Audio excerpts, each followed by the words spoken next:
আজকে আমি সূরাতুন নিসার দুটি আয়াত শেয়ার করতে চাই। একটি আয়াতে আল্লাহ বলছেন সবার আগে কোন কোন পাপগুলো থেকে আমাদেরকে দূরে থাকা প্রয়োজন। অনেক সময় একজন মুসলিমের জীবনে কাজের অগ্রাধিকার নির্ধারণের ক্ষেত্রে সঠিকভাবে বুঝের অভাব দেখা দেয়। কিছু কিছু কাজ অন্য কাজের চেয়ে বেশি গুরুত্বপূর্ণ, অন্যান্য কাজের চেয়ে আপনার নামাজ বেশি জরুরি। ইসলামের এমন অনেক আমল রয়েছে যা জীবনকে সৌন্দর্যমণ্ডিত করে তুলবে, কিন্তু সেই কাজগুলো গুরুত্বর দিক থেকে নামাজের কাছাকাছি পর্যায়েও নেই, বা পাপ কাজের ক্ষেত্রেও এরকম প্রাধান্য রয়েছে। অনেক আমল রয়েছে যেগুলো আমাদের করা উচিত, যেমন ঘরে প্রবেশের সময় ডান পা দিয়ে প্রবেশ করা উচিত, টয়লেটে প্রবেশের সময় বাম পা দিয়ে প্রবেশ করা উচিত, এবং নির্দিষ্ট দোয়াগুলো পড়া উচিত। এ ধরনের আমলগুলো করার চেষ্টা থাকা উচিত, এগুলো উপেক্ষা করার কোনো সুযোগ নেই। কিন্তু এমন অনেক পাপ কাজ রয়েছে যেগুলো করা কবিরা গুনাহ। অনেক সময় এই অগ্রাধিকার নির্ধারণের ক্ষেত্রে মানুষ যখন সঠিক জ্ঞানের অভাব থাকে তখন তারা ছোট ছোট ব্যাপারকে বেশি গুরুত্ব দেয়।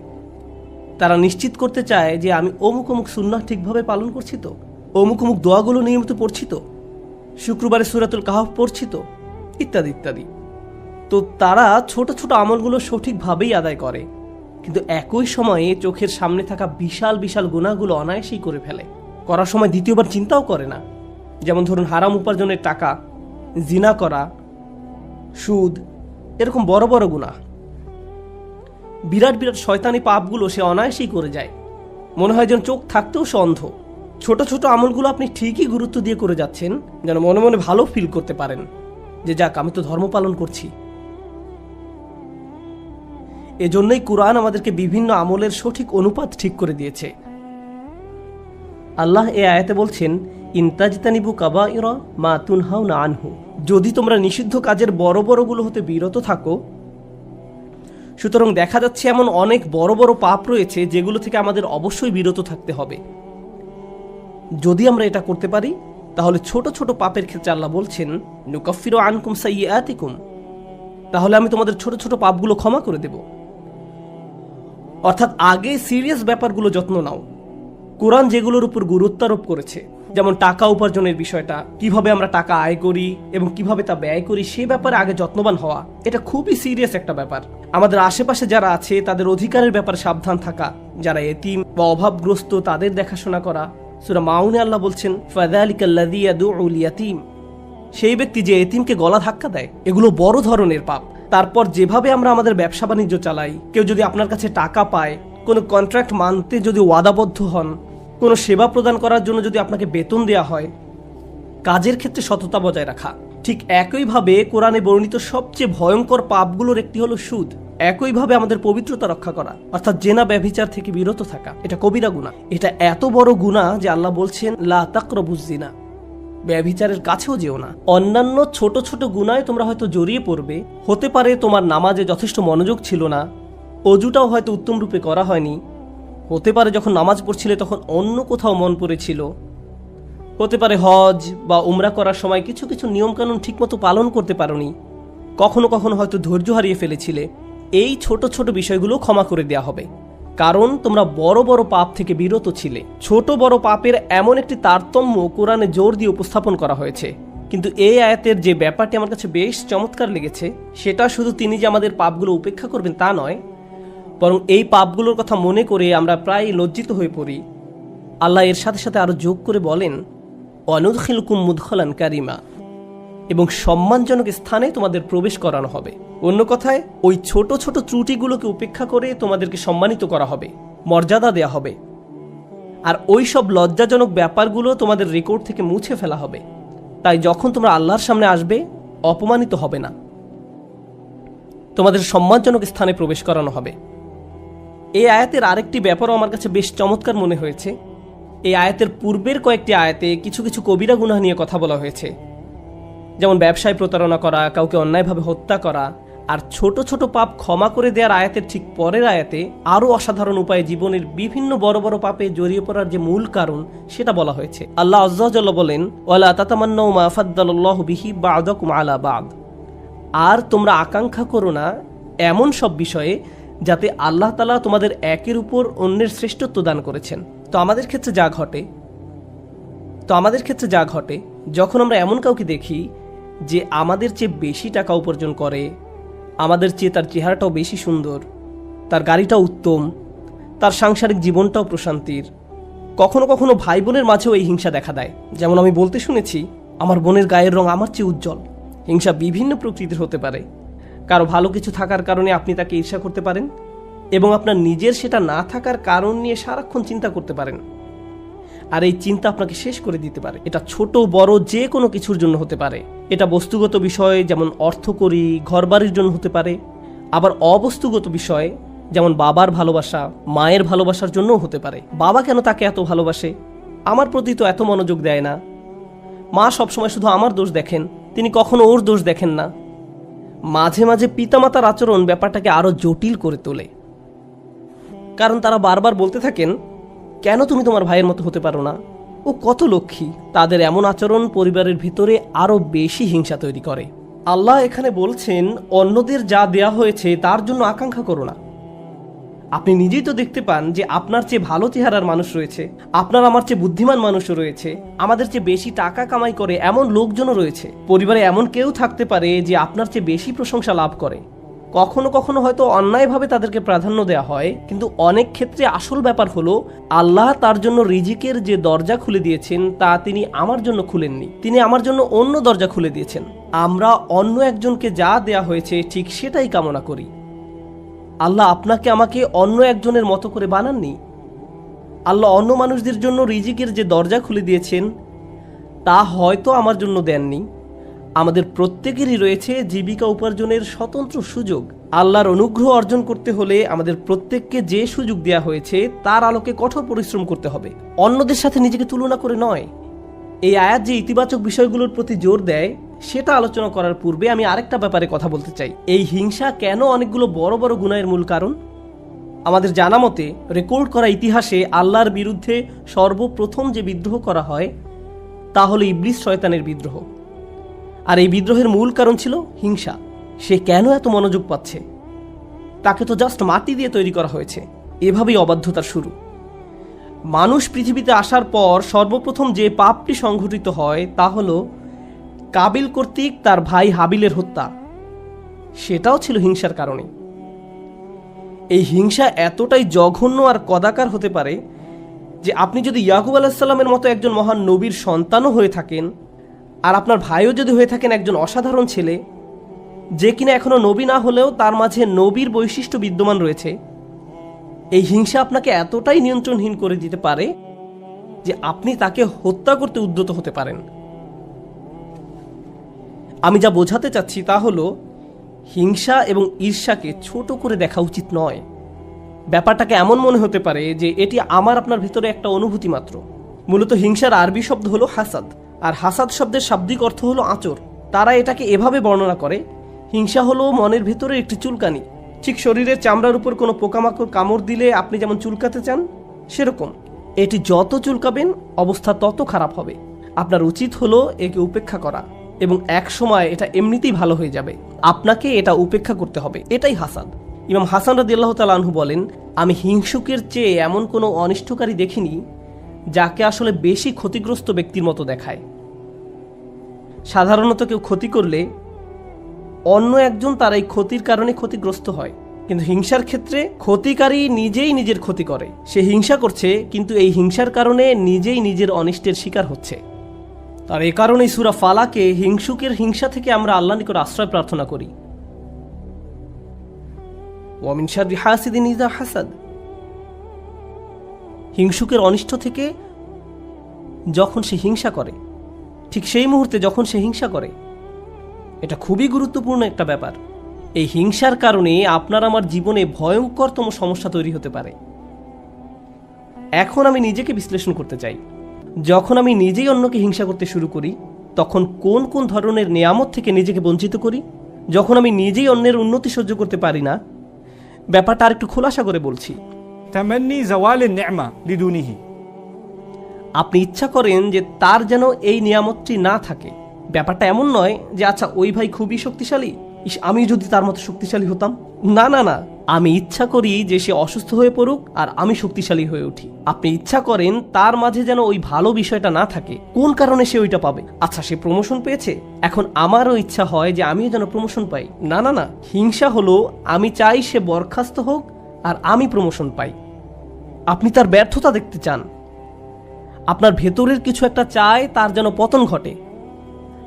তার পতনের ফলে আপনার জীবিকায় সমৃদ্ধি আসে না, আপনার এতে কোনো উপকার হয় না, তবু আপনার ভেতরের কিছু একটা তার পতন কামনা করে। যদি তার পতন ঘটে তাহলে আপনার কাছে তা ভালো লাগবে। এটাই হলো হাসাদ। কিভাবে এটা একজনের ভালো দিক ধ্বংস করে দেয়? আমরা ইবলিস শয়তান সম্পর্কে জানি। আল্লাহ তাকে ফেরেশতাদের কাতারে রেখেছিলেন, এর চেয়ে উন্নত কোনো মর্যাদা হতে পারে না। কিন্তু হিংসা তাকে এত উচ্চ পর্যায় থেকে একেবারে নিম্নতম পর্যায়ে নামিয়ে দিয়েছে, আল্লাহর নিকট থেকে বহু দূরে সরিয়ে দিয়েছে। চিন্তা করতে পারেন, এত বড় মর্যাদা কেড়ে নেওয়া হলো, এর মূল কারণ ছিল হিংসা। চিন্তা করতে পারেন, মূল কারণ হলো নিজেকে অনেক বড় কিছু মনে করা। হিংসার কারণে হত্যার মতো জঘন্য অপরাধ সংঘটিত হলো। আল্লাহ সূরা আরাফে বর্ণনা করেন, কাআন্নামা কাতালান নাসা জামিআ, সে যেন গোটা মানব জাতিকে হত্যা করলো। হিংসার কারণে হত্যার মতো জঘন্য অপরাধ সংঘটিত হলো, আর এই মহাপাপের মূল কারণও ছিল হিংসা। এই সকল উদাহরণের মূল শিক্ষা হলো আমাদের নিজেদেরকে ভালো করে বিশ্লেষণ করে দেখা উচিত আমরা নিজেরা এই রোগে আক্রান্ত কিনা। ভালো করে খতিয়ে দেখা উচিত আমাদের মাঝে এই ঘৃণ্য ব্যাধিটি আছে কিনা। মানুষ শুধু টাকা পয়সা নিয়ে হিংসা করে না, মানুষ প্রায় সব কিছু নিয়ে হিংসা করে। পরিবারের সবার মনোযোগের কেন্দ্রবিন্দু হওয়া, এটা এমনকি ধর্মীয় পরিমণ্ডলেও ঘটতে পারে।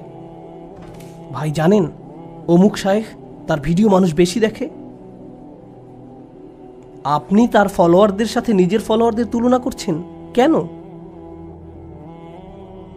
মাহফিলে তাকে কেন প্রধান বক্তা করা হলো? তাকে কেন সবচেয়ে ভালো সময় বক্তব্য দিতে দেয়া হলো? এমন ঘটনা মসজিদেও ঘটতে পারে। ভাই দেখেছেন তারা কত টাকা তুলেছে, আমরা এত টাকা তুলতে পারিনি। আর এই মনোভাব প্রতিযোগিতায় সীমাবদ্ধ থাকে না, হিংসায় পরিণত হয়। কেন তারা আমাদের চেয়ে ভালো করছে? এই হিংসা এমনকি ধর্মীয় পরিমণ্ডলেও আঘাত করতে পারে। মদিনায় আসার পর সাহাবীরা ধারণা করেছিলেন মদিনার ইয়াহুদিরা সবার আগে ইসলাম ধর্ম গ্রহণ করবে। এ সম্পর্কে কোরআনে এসেছে, আফাতাতমাউনা আইয়ুমিনু লাকুম, তোমরা কি আশা করো যে তারা তোমাদের কথা ঈমান আনবে? কারণ তারা আহলে কিতাব, তারা ওহী অবতীর্ণ হওয়া সম্পর্কে অবগত ছিল। তারা রাসূল সাল্লাল্লাহু আলাইহি সাল্লামকে সেভাবে চিনত যেভাবে তারা তাদের ছেলে মেয়েদের চিনতে পারত। এর কারণ ছিল আসলে হিংসা। তারা এই ব্যাপারটা মেনে নিতে পারেনি যে নবী প্রেরণের অনুগ্রহটি বনী ইসরায়েলদের কাছ থেকে অন্যদের কাছে চলে যাবে। তারা চাইতো ওহী মুহাম্মদ সাল্লাল্লাহু আলাইহি সাল্লামের কাছে না এসে তাদের কারো কাছে আসুক। জীবনের এমন কোনো দিক নেই যেখানে হিংসার আক্রমণ হওয়ার সম্ভাবনা নেই। এটা আপনার চাকরি জীবনে প্রভাব ফেলতে পারে, ব্যবসায়িক জীবনে প্রভাব ফেলতে পারে, আপনার পারিবারিক জীবন, ব্যক্তিগত জীবন, ধর্মীয় জীবন, সামাজিক জীবন থেকে শুরু করে জীবনের প্রতিটি ক্ষেত্রে এর প্রভাব পড়তে পারে। সম্প্রতি বিশ্বের বিভিন্ন প্রান্তে ভ্রমণ করার অভিজ্ঞতা থেকে আমি এক নতুন ধরনের হিংসা সম্পর্কে অবগত হয়েছি। অনেক বোন এসে আমার কাছে প্রশ্ন করেন, এটা বলার কারণে হয়তো আমি সমস্যায় পড়তে পারি, যাই হোক, কোরআনে কেন পুরুষদের জন্য অমুক অমুক বিধান দেয়া হয়েছে আর নারীদের জন্য সম্পূর্ণ ভিন্ন বিধান দেয়া হয়েছে? পুরুষদের কেন বোরকা পড়তে হয় না? আমাকে এই প্রশ্ন করা হয়েছিল। ডিভোর্স আইনের ক্ষেত্রে দেখা যায় আইনগুলো কেমন যেন পুরুষের অনুকূলে, মহিলারা জান্নাতে কি পাবে? আমি বলছি না যে এই প্রশ্নগুলোকে উপেক্ষা করতে হবে, কিন্তু এখানে একটা ব্যাপার আমাদের সাবধান থাকতে হবে।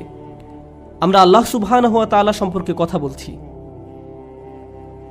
তিনি যখন কোনো বিধিবিধান নাজিল করেন, এই বিধানগুলো আমি প্রবর্তন করিনি, আমি শুধু এই বিধানগুলো বোঝার চেষ্টা করেছি এবং শেখানোর চেষ্টা করছি। কিন্তু যিনি এই বিধানগুলো দিয়েছেন তিনি হলেন সবচেয়ে দয়াবান, ভালোবাসাপূর্ণ এবং সবচেয়ে ন্যায় বিচারক। যদি এই বিধান নিয়ে আপনার অন্তরে খুঁতখুঁতে ভাব থাকে এবং মনে মনে ভাবেন যে আমার মনে হচ্ছে এখানে ন্যায্য বিধান দেয়া হয়নি,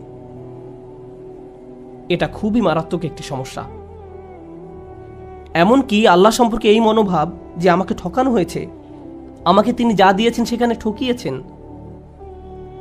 আমাকে পুরোপুরি বুঝতে হবে কেন তিনি আমাকে এটা করতে বলেছেন। একটা ব্যাপারে বলছি, উদাহরণস্বরূপ কেউ যদি আমাকে জিজ্ঞেস করে কেন আল্লাহ মহিলাদেরকে পর্দা করতে বলেছেন, আমার সৎ জবাব হবে আমি জানি না। আমি নিজে নিজে চিন্তা করে হয়তো এই বিধানের কিছু উপকারী দিক তুলে ধরতে পারবো, কিন্তু এই উপকারী দিকগুলো আল্লাহ অবতীর্ণ করেননি। এই উপকারগুলো আমি চিন্তা করে বুঝতে পারলাম, আর আমার এই সাহস নেই যে আমি বলবো যে অমুক অমুক যুক্তির কারণে হিজাব পড়তে হবে, কারণ এই যুক্তিগুলো আল্লাহ অবতীর্ণ করেননি। অনেক সময় আল্লাহ কোনো বিধান নাজিল করেন কিন্তু তার পেছনের কারণ বর্ণনা করেন না। তিনি বলবেন তুমি নিজে নিজে চিন্তা করে দেখো, লাআল্লাকুম তাতাফাক্কারুন লিয়াদাব্বারু আয়াতিহি, কেন এই বিধানগুলো দেয়া হয়েছে তা তোমরা নিজেরা চিন্তা করে খুঁজে নাও। তবে একটা ব্যাপার আমি নিশ্চিত জানি, যে বিধানই তিনি অবতীর্ণ করেন না কেন তা আমাদের প্রতি তার অপার অনুগ্রহ মাত্র। আল্লাহ এই আয়াতগুলোতে কি বলছেন? উত্তরাধিকার সম্পত্তি বন্টনের বিষয় বর্ণনা করা আয়াতগুলোর পরে এসেছে। ইসলামে সবাই সমান উত্তরাধিকার সম্পত্তি পায় না, নারী এবং পুরুষ সমান সম্পত্তি পায় না। তারা মেয়ে, স্ত্রী, মা যেই হোক না কেন সমান সম্পত্তি পায় না। তাই আল্লাহ কি বলেছেন? লিররিজালি নাসিবুম মিম্মা ইকতাসাবু ওয়া লিন-নিসাই নাসিবুম মিম্মা ইকতাসাবনা। পুরুষদের জন্য রয়েছে অংশ তারা যা উপার্জন করে তা থেকে, এবং নারীদের জন্য রয়েছে অংশ যা তারা উপার্জন করে তা থেকে। এই আয়াতে মিন অর্থাৎ থেকে এই শব্দের ব্যবহারটি লক্ষ্য করার মতো। এই পৃথিবীতে যত কিছুর জন্য আপনি কাজ করেন তার সবটুকুর ফসল পাবেন না, এর থেকে একটি অংশ পাবেন আর বাকি অংশ পরে পাবেন। অথবা আপনি কাজ করেছেন কিন্তু তার কিছু অংশ সুফল পাওয়ার যোগ্য ছিল না, যেমন হয়তো আপনার নিয়ত শুদ্ধ ছিল না, কাজটা যথেষ্ট পরিশুদ্ধ ছিল না, তাই আপনি আপনার কাজের সেই অংশের মূল্য পাবেন যা মূল্য পাওয়ার যোগ্য ছিল। তাই আল্লাহ বলছেন পুরুষরা কি পাবে তার জন্য একটি মান আমি নির্ধারণ করে রেখেছি, আবার নারীরা কি পাবে তার জন্য একটি মান আমি নির্ধারণ করে রেখেছি। তারপর তিনি বলছেন ওয়াসআলুল্লাহ মিন ফাদলিহি, কুরআনের অসাধারণ একটি বাক্য। এর অর্থ হলো আর আল্লাহর কাছে তার অনুগ্রহ প্রার্থনা করো। এখানে ফাদল দ্বারা শুধু অনুগ্রহ বোঝায় না। হিংসার ক্ষেত্রে হিংসুক ব্যক্তি মনে করে অমুক আমার চেয়ে বেশি ফাদল পেয়েছে, অমুক ব্যক্তি সম্পত্তির দিক থেকে আমার চেয়ে বেশি ফাদল বা অধিক আনুকূল্য পেয়েছে, অথবা চেহারা সুরতের দিক থেকে বা সুযোগ সুবিধার দিক থেকে বেশি আনুকূল্য পেয়েছে। বাসায় কোনো মেয়েও এমনটা অনুভব করতে পারে, কারণ তার বোন বিয়ের সব প্রস্তাব পাচ্ছে কিন্তু সে পাচ্ছে না, আমার বোন আমার চেয়ে বেশি ফাদল পেয়েছে। আল্লাহ বলছেন যদি তুমি ফাদল পেতে চাও তাহলে আল্লাহর অন্য কোনো সৃষ্টির চেয়ে বেশি চাওয়ার পরিবর্তে সরাসরি আল্লাহর কাছ থেকে নিজের জন্য ফাদল চাও। নিজেকে অন্যদের সাথে তুলনা করা বন্ধ করো, বরং আল্লাহর নিকট থেকে তুমি নিজের জন্য কি পেতে পারো তার দিকে মনোযোগ দাও। মনে মনে ধরে নাও যে আশেপাশে কারো কোনো অস্তিত্ব নেই, অন্যদের কি আছে সে সম্বন্ধে চিন্তা ভাবনা করা বন্ধ করো।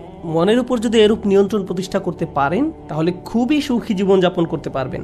যদি কখনো এমনটা হয় যে তুমি ক্লাসে বসে আছো, স্যারের বক্তব্য শুনতে পাচ্ছ কিন্তু কিছুই বুঝতে পারছো না, মনে মনে ভাবছো আমি জানি না আমি কোন স্বর্গে বাস করছি, কিন্তু তোমার পাশের ছেলে বা মেয়েটি প্রতিবার হাত তুলে স্যারের প্রত্যেকটা প্রশ্নের জবাব দিচ্ছে আর তোমার মন বিষিয়ে উঠছে। মনে মনে ভাবছো যদি মেয়েটাকে কষে একটা চড় দিতে পারতাম, আমি তাকে সহ্য করতে পারছি না, কারণ সে সব প্রশ্নের উত্তর দিচ্ছে।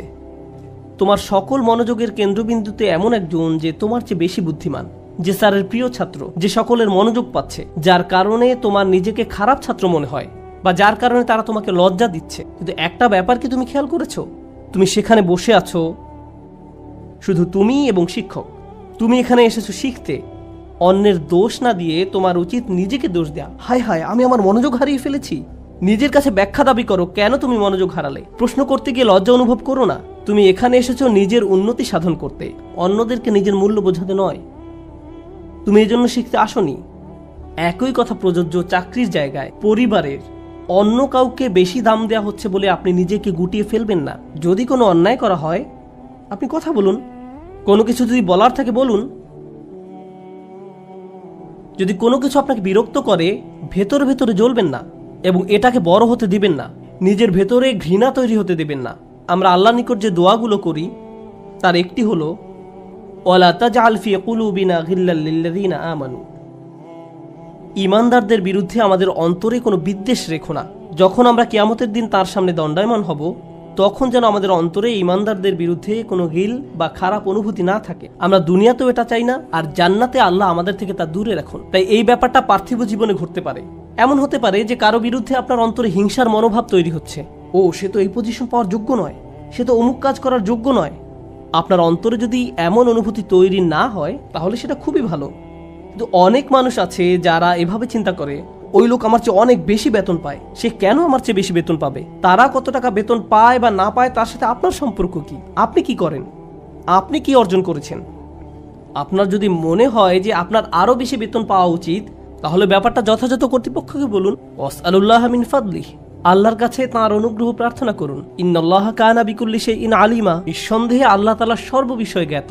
যখন আমরা অন্যের সাথে নিজেকে তুলনা বন্ধ করব, যখন পুরুষ বা নারী হিসাবে কি পেলাম বা কি পেলাম না এসব নিয়ে চিন্তা করা বন্ধ করব, অমুক অমুক ব্যক্তির কারণে আমি পেছনে পড়ে আছি এমন চিন্তা করা বন্ধ করব, আপনার এবং আল্লাহর মাঝে আর কেউ নেই। যদি কোনো বিষয়ে অগ্রগতি অর্জন করতে চান, সরাসরি আল্লাহকে বলুন ওয়াসআলুল্লাহ মিন ফাদলিহি। অন্যথায় সারা জীবন ধরে কেবল অন্যের বিরুদ্ধে অভিযোগই করে যেতে পারবেন। কিভাবে তারা আপনার প্রতি অন্যায় করেছে, কিভাবে তারা আপনাকে সুযোগ থেকে বঞ্চিত করেছে, কিভাবে সবাই পেয়েছে কিন্তু আপনি পাননি। আর এভাবে অভিযোগ করলে আপনার জীবন তো দুর্দশাগ্রস্ত হবেই, আপনার কারণে আপনার আশেপাশের মানুষের জীবনও দুর্বিষহ হয়ে পড়বে। এই আয়াতটি নিয়ে সর্বশেষ যা শেয়ার করতে চাই, বিশেষ করে যখন আমরা তেলাওয়াত করি ওয়া মিন শাররি হাসিদিন ইযা হাসাদ, এখানে ইযা শব্দটির দিকে বিশেষ মনোযোগ দিন। কেউ কেউ বলেন এখানে হাসাদকে বর্ণনা করা হয়েছে একটি গুণ হিসেবে, শুধুমাত্র শব্দগতভাবে ইসমে ফাইল হিসেবে নয়, বরং একজন মানুষের একটি খারাপ গুণ হিসেবে, অর্থাৎ এমন ব্যক্তি যার মাঝে হিংসার প্রবণতা আছে। কিন্তু ইজা শব্দটি একটি বিষয়ের প্রতি বিশেষ ইঙ্গিত করে। আপনার মাঝে যদি এই গুণটি থেকে থাকে, তাহলে কোনো এক সময় কুৎসিত উপায়ে এর প্রকাশ ঘটবে, আজ না হোক কাল। খারাপ কিছু একটা আপনি করে বসবেন, কারণ আপনার মাঝে খারাপ গুণটি আছে। আপনি নিজেও হাসিদ হতে চান না, হিংসুক হতে চান না। আবার যারা হিংসা করে তাদের অনিষ্ট থেকে বাঁচতে চান।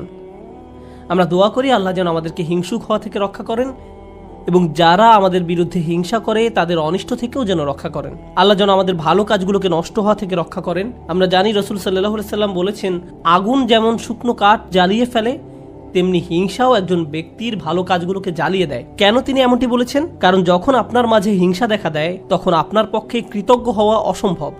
কারণ যখন হিংসা করেন তখন আপনার কি নেই কেবল তা নিয়েই আপনি চিন্তা করেন। আর আল্লাহর সাথে আমাদের সম্পর্ক নির্ভর করে একটি বিষয়ের উপর, তা হলো আমাদের কি কি আছে তা সব সময় স্বীকার করে যাওয়া। এভাবেই আমরা আল্লাহর প্রতি কৃতজ্ঞ হয়ে উঠি। যদি আপনার অন্তরে হিংসার বসবাস থাকে, তাহলে কোনোভাবেই আপনার পক্ষে আবদান শাকুরা অর্থাৎ আল্লাহর কৃতজ্ঞ বান্দা হওয়া সম্ভব নয়। আল্লাহ আযজা ওয়া জাল্লা আমাদের অন্তর থেকে হিংসা দূর করে দিন, আমাদেরকে সত্যিকার অর্থে কৃতজ্ঞ বান্দা বানিয়ে দিন। আল্লাহ সঠিকভাবে তার অনুগ্রহ চাওয়ার মতো তৌফিক দান করুন এবং আমাদের জীবনকে আরও সুন্দর করে দিন। বারাকাল্লাহু লি ওয়া লাকুম ফিল কুরআনিল হাকিম ওয়া নাফা'নি ওয়া ইয়্যাকুম বিল আয়াতি ওয়াজ যিকরিল হাকিম।